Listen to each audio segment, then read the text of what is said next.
Ya harus diselidiki. Harus diselidiki kalau itu senjata benar dan tanpa izin serta tanpa hak penggunaan ya harus diproses hukum lagi. Saat ini 12 cm tersebut sudah diamankan di Baintel Kapolri. Tentunya akan diteliti, akan dicocokkan dengan data yang ada di Baintel Kapolri. Ada dugaan bahwa orang kepercayaan Menteri Pertanian berperan sebagai pemungut yang kemudian mengumpulkan sejumlah uang dari para pejabat di internal Kementerian Pertanian kemudian digunakan untuk kepentingan pribadi.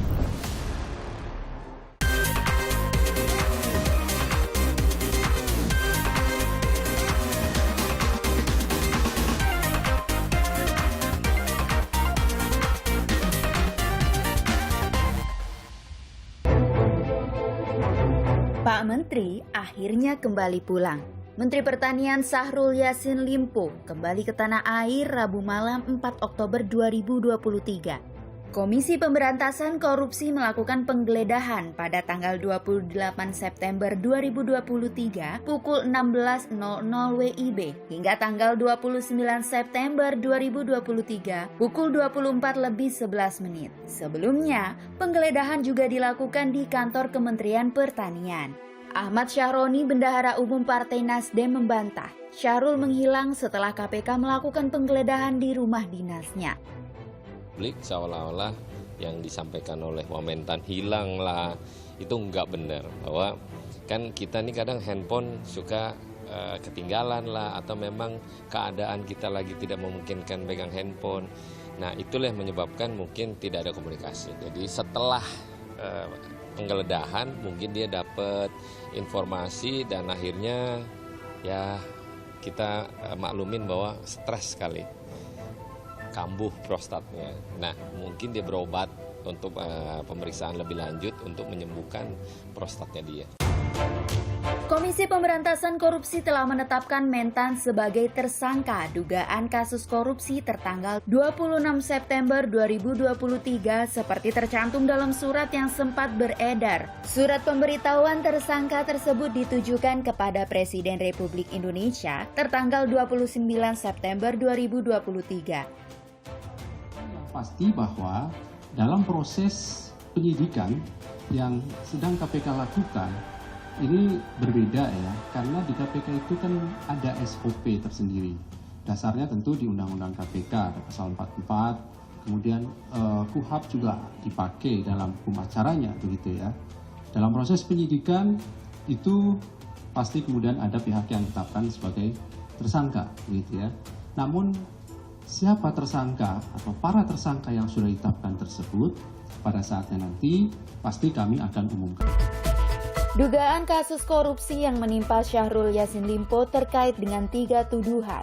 Dugaan penyalahgunaan kekuasaan dengan tujuan pemerasan, dugaan gratifikasi, dan dugaan tindak pidana pencucian uang. Ya, menurut kami antara pemerasan, gratifikasi itu 11-12, Mbak. Orang melakukan pemerasan supaya tidak peras bergratifikasi yang menyangkut kaitan jabatannya. Begitu terkumpulnya dana terhadap pemerasan gratifikasi supaya tidak terlihat diadakan suatu pencucian uang. Ini merupakan satu kerangkaian. Oleh karena itu dalam seperti ini idealnya memang satu pasal nanti yaitu dakwaan kumulatif. KPK telah mengantongi beberapa nama lain yang terlibat dalam kasus ini. KPK melanjutkan penyelidikan dengan melakukan penggeledahan. Tak hanya rumah dinas Sang Mentan di kawasan Widya Chandra, Jakarta Selatan, rumah pribadi Syahrul di Makassar pun turut digeledah. Hasil penggeledahan KPK mengejutkan banyak pihak. Terdapat uang 30 miliar rupiah, sejumlah dokumen, dan 12 pucuk senjata dari berbagai jenis. Peneliti Pukat UGM Zainur Rohman menduga uang tersebut terkait dalam praktik korupsi yang dilakukan. Tetapi memang dari awal yang mengemuka adalah adanya dugaan permintaan setoran dari berbagai level jabatan dari bawah hingga atas di internal Kementerian Pertanian, apalagi jika mereka mau melakukan promosi jabatan untuk menduduki pos-pos jabatan yang strategis.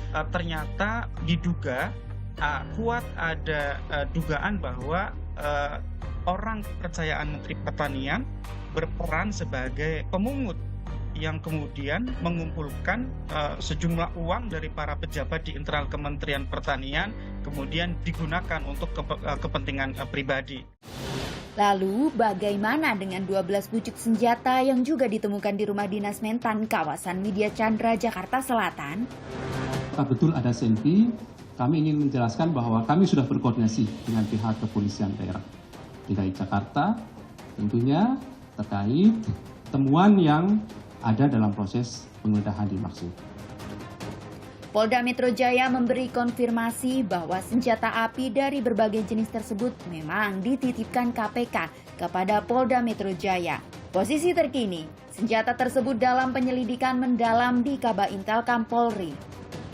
Saat ini 12 CNP tersebut sudah diamankan di Baintelkam Polri. Tentunya akan diteliti, akan dicocokkan dengan data yang ada di Baintelkam Polri. Kemudian saat ini penyelidikan, ingat ya, ini masih penyelidikan saat ini ditangani oleh Direktorat Tindak Pidana Umum Bareskrim Polri. Polisi mendalami dasar kepemilikan 12 senjata tersebut. Menko Polhukam Mahfud MD angkat bicara soal kepemilikan senjata di rumah dinas seorang menteri. Harus diselidiki kalau itu senjata benar dan tanpa izin serta tanpa hak penggunaan, ya harus diproses hukum lagi. Pokoknya hukum harus ditegakkan lah kalau negara ini mau baik. Publik menunggu banyak jawaban dari otoritas resmi mengapa seorang menteri dapat memiliki uang tunai miliaran di rumah dinasnya. Apa pula perlunya menyimpan banyak senjata di rumah dinas yang jelas-jelas dibiayai negara? Apa yang sedang terjadi? Sebagai sebuah kejahatan luar biasa, dugaan tindak pidana korupsi harus ditangani dengan hati-hati dan cermat. Kesalahan pada dakwaan untuk seorang koruptor hanya akan menjadi hiasan dinding di dalam rumah yang tak terawat karena digerogoti rayap-rayap korupsi yang nihil manfaat.